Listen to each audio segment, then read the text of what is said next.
Hey, Jordan, Yeah. I have an idea. What's your idea? Um, are things getting crazier? Like, is the world actually getting crazier? Are things worse or better or what? Like, because I constantly hear people say like, it's just getting crazier and crazier every day. And I guess my question is it? I would say, so Jason Pargin, friend of the pod, says this a lot, which is, my guy, there used to be world wars less than 100 years ago, where we used to drop nukes on cities. It is not crazier. It objectively is not. I mean, it feels crazier because at any given moment you can learn about every single thing that's happening everywhere all the time. A little bit of everything, all of the time. Bo Burnham, friend of the pod. But in my opinion, I mean, okay, so the closest things we have in an analogous sense, it's like, wow, Ukraine and Russia, that's so crazy. It's crazy because it's like what happened 80 years ago. But also it's not, because it's just the two still. And the little one is really killing a lot of the bigger one. And it's just not that, it doesn't feel comparable. I mean, I think you could definitely make the case, like, compared to 2015, things have gotten crazier because we've had all the Trump stuff. Obviously, we had COVID. There have been some crazy things, but it's hard for me to be like, well, we've crossed the Rubicon, which, by the way, what the hell does that mean? People say it a lot. What's the Rubicon? What is a Rubicon? That's what I'm saying. It Is there sounds like Event Horizon, like we've crossed over into a black hole. And the hard part of this is we're not allowed to check. We're not 'cause allowed it's to check. against the rules. But my general thought is, of course, things are crazy because they're always crazy. But I just don't think. I think it only feels crazy to you because you're aware of it and you're alive. But if it was 80 years ago, you'd be like, well, this is the craziest thing ever, and you'd probably be right. I don't know. I just don't think. So everything that's crazy that's happening right now is one standard deviation within the mean of it's actually not that crazy, but it's still crazy enough for us to be like, this isn't totally chill. But it's hard. Like, I suppose I would be curious. What are you comparing it to? Like, when you say things are getting crazier, they're so crazy now. I would be curious to say, what is our Pax Americana or whatever that you think it was so benign? Well, I think that most of the people who say it, I think they're trying to compare it to the 90s, early 2000s. When they were children? Yeah. And when terrorists freaking exploded. Yeah. No, well, that's the thing is this is the part that I think is so fascinating when having this discussion with people that's the exact question I ask is what is the point of comparison here? And almost always people are like, well, the 90s were pretty chill. I was like, in some ways, yes. For America, things were relatively chill. I mean, we were fighting in the Middle East in the 90s, and I mean, like, I don't know, 93 to 2000, I guess was prime 90s time, Comparatively but chill. the other part of it is like, I think you're just comparing what you're experiencing today to what you experienced as a child, Right. which I think is a not what we're talking about. Right? It's the world's not getting crazier. You just as an adult Right, realize because that the world is as crazy as it's always been in some ways, if not, the point you were making, if not a little less crazy than it used to be. Right. Because, like, if you ask your parents that, they're not going to say the 90s. They're going to say the 60s or the 70s, and you're going to be like, when Vietnam was happening, they're going to be like, The civil rights movement was pretty chill for a lot of white people, though. It was like, it was a pretty smooth ride. I just mean, like, yeah, it was when they were kids. I just don't think, it's like my grandpa being like, man, things are just crazy now. They're so hard. I'm like, my guy, you were born in the middle of World War II. Yeah. Or I remember talking to my grandpa, and he's like, I just miss being a kid. And I'm like, the Great Depression? You missed the Great Depression? But he was like, yeah, I mean, it was a good time. You just walked around with no shoes on and, threw rocks at water. And it was just kind of like, all right. So actually, that's a good... Okay, so that's maybe a potential thing to say, is that... Yeah. I think the world is getting more complex, which is different than like worse. I mean, I think there's a lot of downsides to the complexity, and I don't think humans are really like meant to hold all of these complexities in our minds. Like, you know, I think there are so many crazy things, not to like undercut my own point, but like there are a lot of things going on, obviously. It's not to say that things are peachy, but well, the world's a pretty big place. I'd hope lots of things are happening. yeah, but it's like, I mean, I don't hope they're bad things. I don't know how you keep up with all of it. Like, the thing that blows my mind is the people they will like flip between a hot take on like Palestine and then Deadpool and then just like the state of video games, and it's like, who can hold a position? I just on like, so many well, things? it's not that you can't care about all these things. That's fine, but it's like you make all three of those things feel like you present them like life or death scenarios where it's like, can you imagine they made a movie as horrible as Deadpool 3 and also like the way that the video game industry is run is terrible and all these geopolitical situations, and it's like, I don't know, man. I think it's good to try and be aware of things, but also recognize that like no one has ever known all these things. You can't know all these things. Humans are not meant to be omniscient. We're not. And also, you made a really important point that I want to circle back to, which is Deadpool 3 supposed to be bad? It is if you hate Marvel. Yeah. No. I can almost guarantee I'll have fun because I've been rewatching all the Marvel movies. Spoiler alert, I'm going to do all three phases in one video. You heard it here first. 3 or 5 people that Kevin. Kevin's like, yay! And I don't know. It's like, what do you want? Like, what do you expect from Deadpool and Wolverine? Not to be that guy, because I'm usually expecting high cinema. Well, and I don't want to be that guy. I mean, there was literally a review that was like, well, this is nothing like like Bergman's like Faith trilogy or whatever. And I'm like, okay, well, whatever. I don't want to be that guy. I just think movies can do different things and have different goals. Not to have a hot take on movies for no reason. I just think, I don't know. One of my favorite reviews that I read was the movie. It was basically saying the movie's very funny, and it feels like the writer sat down and wrote a bunch of jokes without writing any plot, and the movie's better for it. It's just kind of like, it's just a funny movie. And then another one was like, there's a couple of earned emotional moments that feel like exist inside of a blender of body parts. So it's just kind of like constant violence with a couple moments of like, aw. And I was like, actually, that's exactly what I'm looking for. So yeah. I have nothing else. All I want it to be is funny, because I will say there are no funny movies. I want it to be funny, and I want it to be cool fighting, which I think Deadpool has always been exactly what I wanted it to be. I don't even need the cool fighting. I literally just want it to be funny, because the reality is I watch, 70% of the movies that come into theaters, and I have for like almost 10 years now. First Movie Pass, then the Regal thing, and now Alamo, and it's like they're just never funny.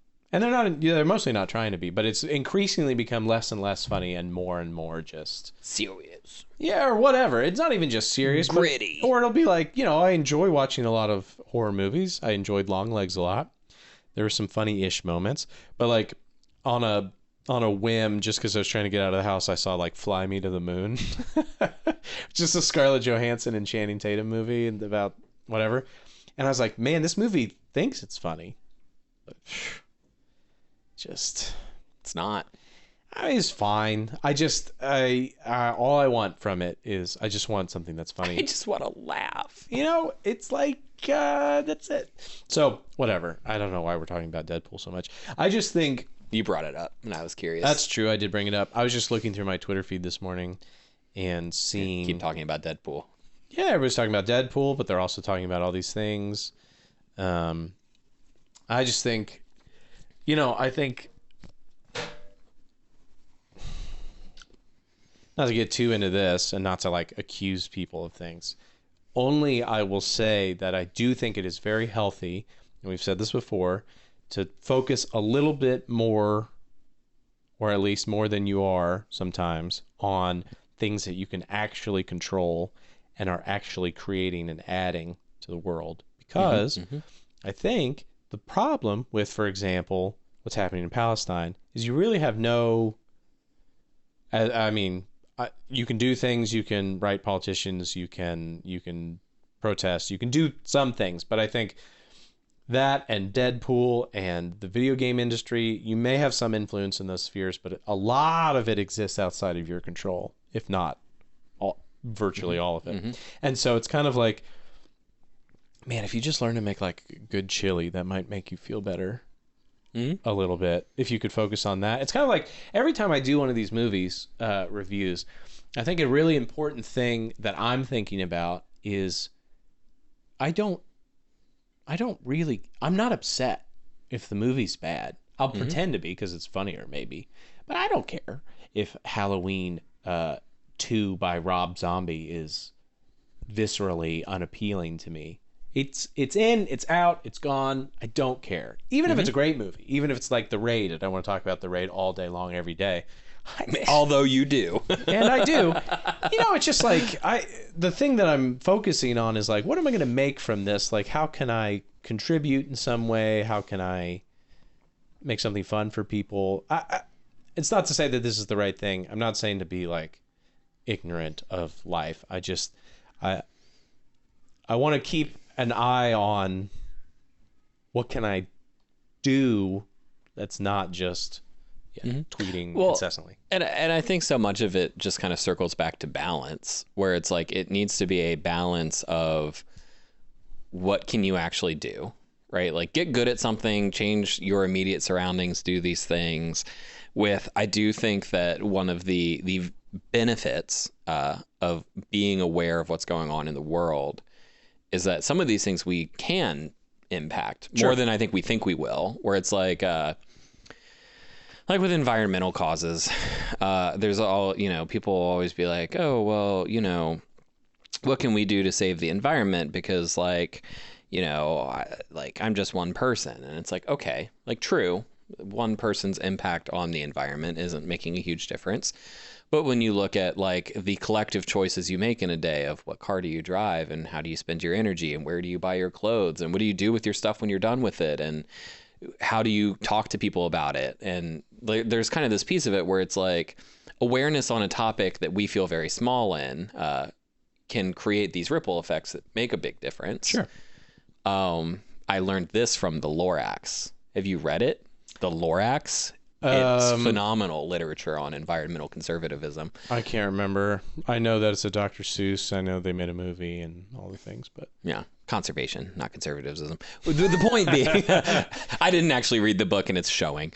But my point is, there's kind of this piece of it where I think that our global engagement really matters, in that I think that we existentially, I think there was kind of this like point of human history where it was always just kind of like you're just in this small area doing your life and doing these things, and it's like, what is life and how does this work, and like, do I make a difference, right? And I think that what having like global awareness does is like, yes, you actually do. Like you as an individual can actually impact things that are happening all over the world. And that's really cool. And you don't want to deceive yourself into thinking that you can care about all of the things going on all over the world and that you can impact all of those things equally all of the time. Because then you just spend 20 hours a day doom scrolling on Twitter, right, and you don't actually make yourself breakfast or go to work or like, you know, those are extreme examples, but then like you don't love your kids well, like you're too busy being distressed about the world, or, you know, there's hungry dogs at the SPCA that you could, you know, go put kibble in their mouths and then they wouldn't be hungry anymore. And that's like a doable thing. It's right there. I was talking to a guy on Wednesday who was like, I keep noticing this thing where I'm playing with my kids, I'm having fun, and then I like wake up and realize I've been thinking about work for 5 minutes and I completely died like a robot out of batteries. My kids are like looking at me and I'm like, ah! And it's like, you know, it's just hard to, I think it's hard. Okay. So in the same way that I don't think it's super great for you to be focused on things you can't control all the time, though I think some of it, you know, whatever, there's some value in it. I do think it's just hard. Like, it is hard to focus on what's in front of you, especially knowing all these things. And I think it's like, you know, this is like the thing that sucks about laptops and like being able to bring work home. And, you know, I think I've said this before, but my dad used to have this thing where he would come home every night at 5 and he knew once he drove past Tonsler Park, he was a dad because his office was past that. So he'd drive past that. It's like, Tonsler Park, I'm a dad. He'd hang out and play with us, put us to bed, and then if he needed to go back to work, he would. But he couldn't even literally bring his computer for a while home. And I think about that a lot, where it's like we just sort of have eroded all of these things. Actually, I was just thinking the other day, this is like, what is it, third place? Have you heard of this concept where it's like there's home and there's like school or work, but where's the third place? I have not. Okay, so it used to be malls would be an example. Where like kids could go, teenagers or whatever, to sort of not be in either of those places. The liminal space. Well, sort of. I know. I the just space mean, between. I was lamenting the other day, like, man, I miss so much playing Halo 2 LAN, so that I could go physically punch you in the shoulder when I killed you, and just yell. That never happened. You never killed me. I'm so good at Halo. And I just, you know, I was playing Insurgency. Whatever that Sandstorm. I don't know. I know what you're talking about. Last night, and I was like, I'm having fun, but like, man, I really miss Punching Devin. I don't know. I just, I think sounds like we're just about to start a fight club. I think we've lost a lot of connection to like physical experiences, and so, I think kids are really good at bringing that back, or they can be. For me, anyway, it kind of grounds me back in this place of like, I'm at my house and I'm walking around it. I'm at a park now and all this stuff. And yeah. I'm actually really glad you bring this topic up, because I talk to my wife about this all the time and I had no language to articulate it. And now I think I have language. Third place? Where it's, the third place, where it's like I constantly want to be going to a place where there's people, right? So right now we're, you know, gearing up for our softball season. It's going to be, we're the Swamp Donkeys. You'll probably see us in newspaper clippings soon. Just taking the rookie adult league. There'll be so many hot takes on Twitter about the Swamp Donkeys season. Yeah. So I'm really excited to do that. And I enjoy playing D&D and like finding, like carving out a physical space to be with the people in that. And the Lazy Parrot, kind of, there's a group of people who meet in Charlottesville and do that. And I always find that really, really enjoyable to go to, even though I don't make it as much as I want to. And there's just kind of this like constant draw for, I want to be at the adult equivalent of the mall. Yeah, sure. Right? Where it's like I'm surrounded by my friends and we're having an experience and we're, you know, it's not work and it's not home and it's equally good. Sure. And I have the problem of my work is at home, so I'm always here. Which we're here right now.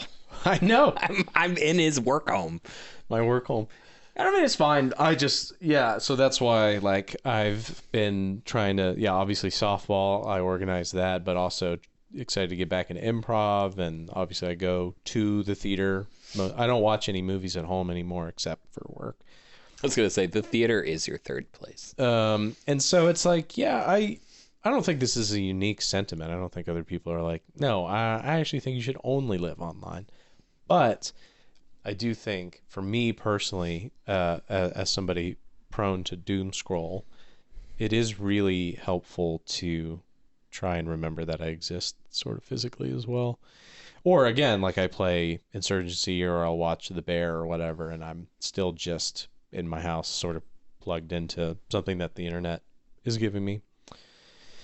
All that to say, I think the world's fine. well, I was just going to say that I think that's also a way to sort of lessen complexity. I'm doing more and more of trying to leave my phone places that I'm not, so that I can just get bored and think about other things and try and be more engaged. And yeah, I really don't think the world is, I mean, I think obviously things ebb and flow. I'm sure they're, but even within that, you're telling me that right now is worse than 2020 in the middle of it, when everybody was like, you could not go anywhere. It's not, it just isn't. Yeah. I also think the idea that the world is worse is actually the question itself, I think, points to what we're talking about here, which is for the first time, in all of human history, as of 100-something years ago, we actually consider the world as an entity, like a global entity. Sure. Where it's kind of like, is the world crazier than it's ever been? Is such honestly, I think that question's really easy to answer, which is like, no, I don't think the world as a whole is worse. Yeah. Now, are things worse in Ukraine than they've been in large portions of their history? Maybe. I don't know. Palestine, is it worse? Like, maybe. Like, I think that there's like some credence to the discussion of, for these people, in this part of the world, is this a uniquely shitty time for them? Having nukes dropped in Japan, it's like there's probably not many things in that kind of area's history that are that terrible. Yeah. So like, I do think that even having that discussion, I think, makes more sense. But I think that it's a really important thing to differentiate between, are there things happening in the world that are kind of like really bad? Like, not, I think even having the conversation of the best or the worst is kind of not helpful, but like, are things uniquely terrible right there, right now for them? I think is a different conversation too. But there's this piece of it where, like you said, it's like, or like what we all both have been saying is, are things as bad here? Like where we're currently sitting, are they worse than they've ever been? Or how does it being as bad as it's been in a long time in Ukraine or Palestine impacting me currently in this moment? And how do I actually make sense of that and do something with it? And I think that that's the thing is, I think even asking the question, is the world like worse off than it's ever been, kind of feels like part of the problem to me, where it's like, I think that we're like really overgeneralizing the question. Like, I think it's just a catch-all question for like, well, how is my life, and how is the life of the person over there, and how's the life of the person in Palestine, and like all the people who were suffering under ISIS, and military coups happening over here and genocides over here. And like, I think that we're trying to kind of like take all of human experience and distill it down into like but how are we doing right now? And I think it's an unanswerable question. Like, it's just, sure, I don't know. And how much mental energy are we spending trying to figure that out versus being like, well, what's an immediate need or thing that we could do to make the world Well, you better? also need, I think, even with that stuff, I do think you need some sort of like benchmarks for progress, because, or at least some kind of like, obviously there will always be problems, both globally, especially globally, and domestically, and in your own life. And so if you're just sort of like wired to constantly seek those out, then yeah, you're going to find them constantly. And even if you solve a thing, it's going to, or like a thing resolves, you're just going to find a new thing, and it's just going to be frustrating. And I think that's the thing, is this sort of like hot take culture that we sort of have, which is especially prevalent on Twitter, but the kind of like, why are you equally as upset about a movie as a video game industry as an actual geopolitical conflict all the time? and you get mad at people, and people are mad at you, and it just feels... Well, and I think it has something to do with the fact that for so many of those people, they have nothing better to do than observe and consume. Right? I bet they do, though. Well, they don't feel... That's the thing is, I don't think... That's the point, right? Is they do have something better to do. But to them, the majority of their energy and kind of mental space is taken up with consuming. Yeah. Like they have just... And this is a thing where... And they're rewarded for it. I mean, I think one of the ways that you can feel like you're contributing is... I mean, you get likes and comments or what. Like algorithms are fueled by that, so it does feel like you're doing something. You're doing something. If 100,000 people like me saying Deadpool can suck my butt, it's the death of cinema. That feels like something. I mean, 100,000 people agree to something. Well, and that's the thing though, is it's like there ends up being this piece of it where it's such a fleeting thing though, because it's just like you said it. And then, you know, you see it circulating around the web for a bit, and then it just kind of disappears, and then you're like, oh no. Well, there's too many things. There is too many things. And that's the thing is, but that's where we kind of look at this piece of it where it's, you know, where we decide to spend our time and what we invest our time in, I think really strongly impacts how we view those things, right? So like... For someone, part of the reason I don't think the world is as bad as it's ever been, going back to the inherently flawed question, is because I look at my kids and they're good. I think they're pretty good kids. And I look at how I spend my time most days, and I think that I'm doing something that's a worthwhile pursuit. And I look at other areas of my life, my faith, my friendships, my things that I have invested my time and energy in. And they feel, in the universal scheme of things, I don't know if people are going to be writing books about my 3 children or singing songs about them or whatever, but like for my lifetime, I feel like I'm making something good and semi permanent, right? For the duration of my life, I feel like the things I'm investing my time in are real and physical and enduring. And I think that there's like something about that makes it feel like things are okay, because it's like, well, what I put into the world matters, right? Like the energy that I expend creates something, and the thing that I'm creating when I look at it is like, this is pretty good. Like, this is a pretty good thing. Versus if you spend all your time on the internet talking about how Deadpool can suck your butt, which I have on good authority he would probably like. That's true. After having watched those movies, it's kind of like you look at it and it's like such a fleeting thing. Even if it's like it goes viral and everybody likes it and they're like, oh my gosh, such a good critique of these movies. Like it would be so awesome if Deadpool sucked your butt. But then it's gone. And nobody will ever talk about it, hear about it. You'll maybe every once 10 years from now, you'll be like, remember when I made that post? And we're like, yeah, cool. Well, and that's okay. So there's 2 things. One is the irony of me making fun of people that have hot takes on movies. Yeah, I understand. That's literally all I do. It is. It is. My bigger thing is so if like a film critic is saying that, then great. Well, I mean that's their job. But it's different when it's just like a person just does hot takes, and whatever. I mean, people can make money doing that. I mean, I guess that's fine. Like. Moist Critical or whatever. I, for whatever reason, have started. Have you seen any of his stuff? Penguin, whatever. I started watching just a couple of his videos because I'm like, how does he have so many views? And he doesn't do anything. He just sits there and he talks. He is very entertaining. So I get that there's like an art to this. Whatever. I just think I would want people to. Yeah, I don't know. Have a little bit of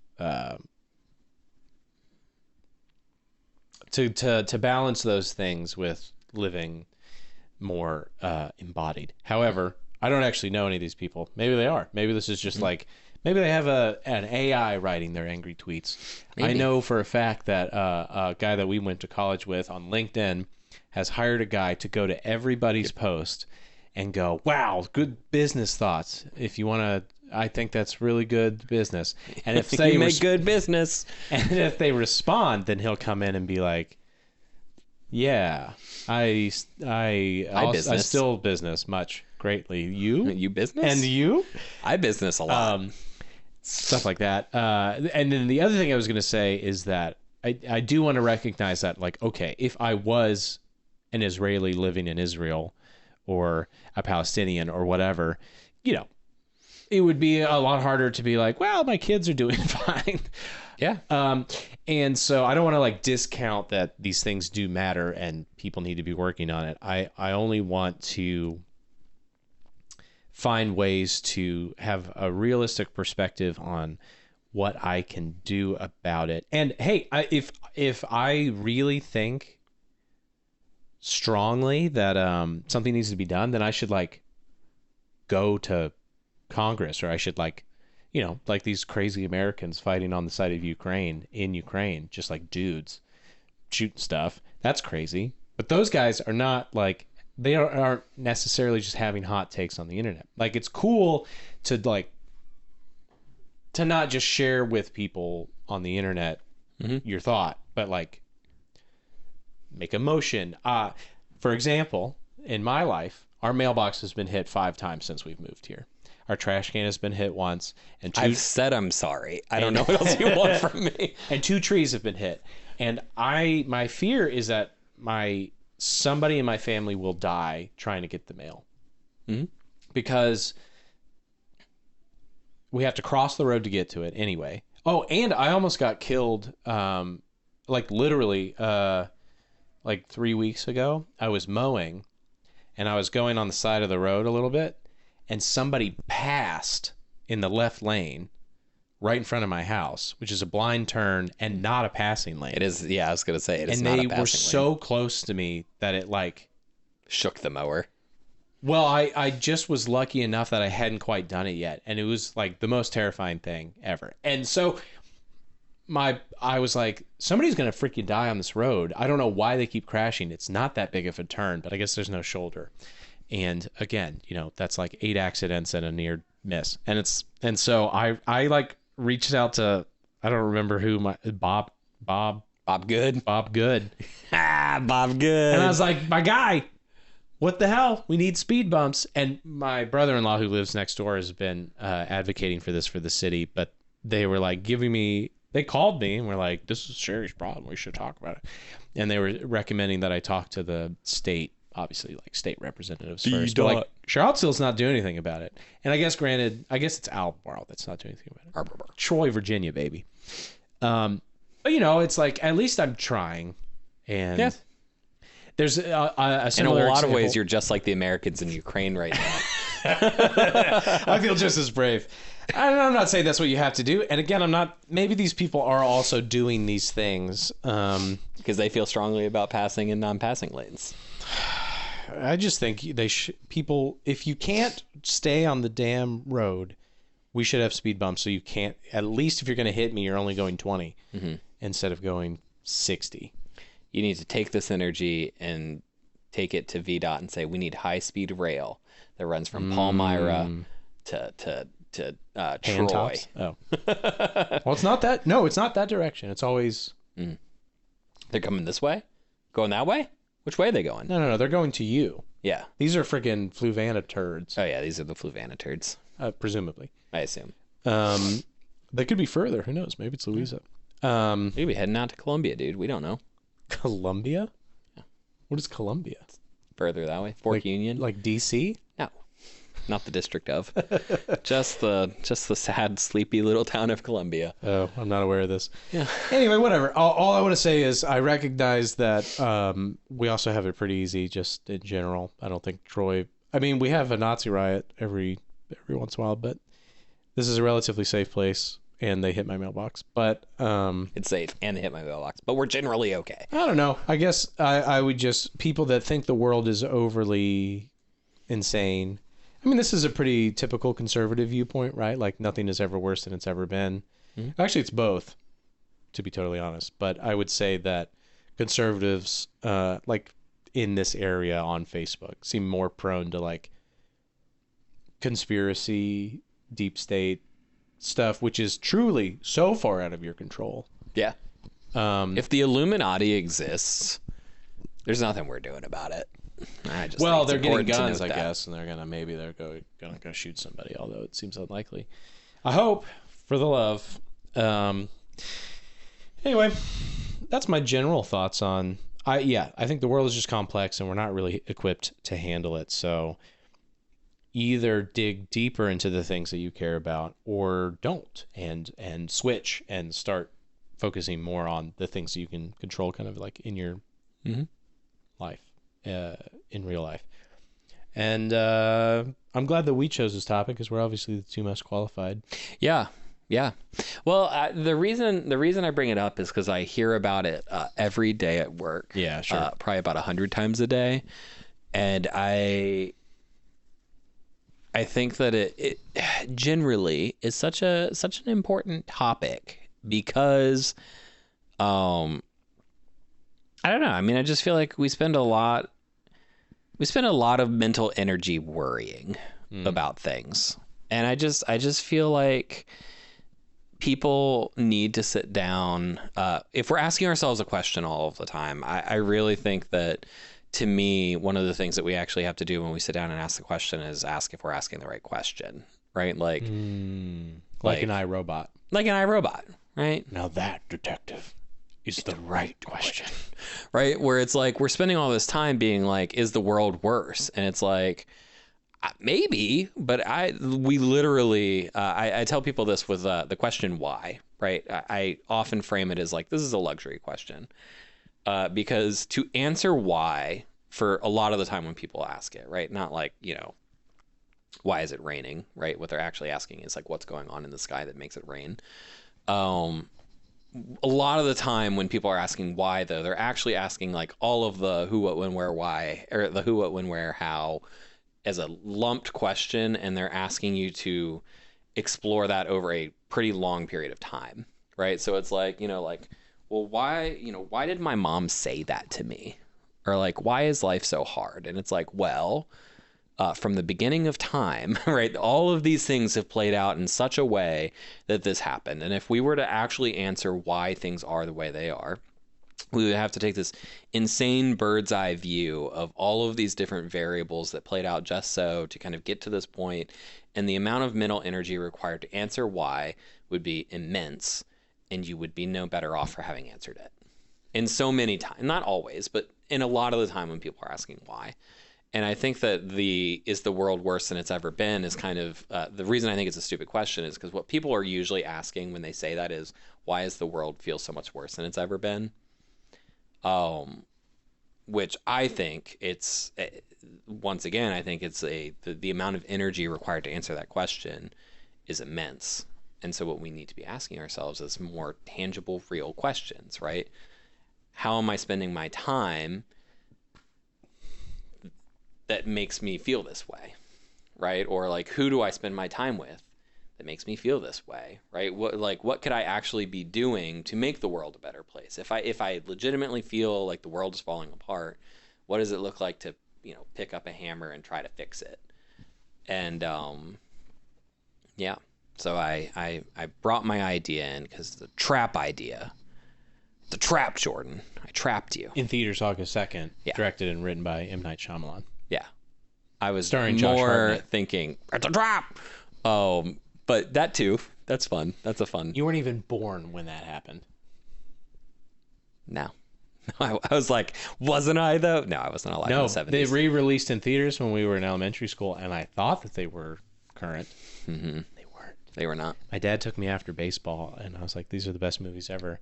And now I hate Star Wars. I mean, I love Star Wars, but I hate it. You do hate Star Wars. We had a good talk about Star Wars the other day, and you just... Not the other day. It was literally a year ago. It was while we were in Ohio, where I was talking about what I, appreciate about Star Wars, and you're like, I hear that. And you're wrong, and Star Wars is stupid, and anyone who likes Star Wars is stupid.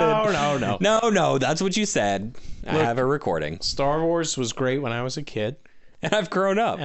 No, I mean, Force Awakens is still my favorite Star Wars. Well, no. Andor is my favorite Star Wars thing. Mm-hmm. Force Awakens is the most fun I've ever had watching Star Wars. Mm-hmm. I will say, my appreciation for Star Wars shifted a little bit when I started watching. I was watching Star Wars Rebels with my kids. Oh, this again. And I think that, well, no, what it helped me to appreciate is kind of like what you were saying, that when you're a kid and you watch Star Wars and it's magical. I was kind of like rewatching some Star Wars-esque things through their eyes, and I was like, oh, like I'm starting to see where this magic is and how I probably need to grow up a little. Yeah. But yeah, I have come to this place of I just really enjoy viewing Star Wars through the eyes of my children, because it makes it more tolerable for I'm excited so many of the things. I'm excited to show my kinda lame kids about it. that Star Wars, but also just everything in life. I want to show them literally everything. I was just thinking about MCU movies. I was like, my oldest is getting really into superhero stuff just by books at the library. Every time she sees one, she gets really pumped about it. She's like, I'm Wonder Woman. She's like, have you ever watched a movie with Squirrel Girl? And I was like, I didn't even know that existed until you just said that. They actually had a Squirrel Girl thing in development that kind of fell apart. That's shocking. She doesn't seem mass appeal. I think she's part of, what is it, like the Great Lakes Avengers or something? There's like a, I don't know. I think she literally has a bushy tail, at least in this. Yeah, no, she does, and she controls squirrels.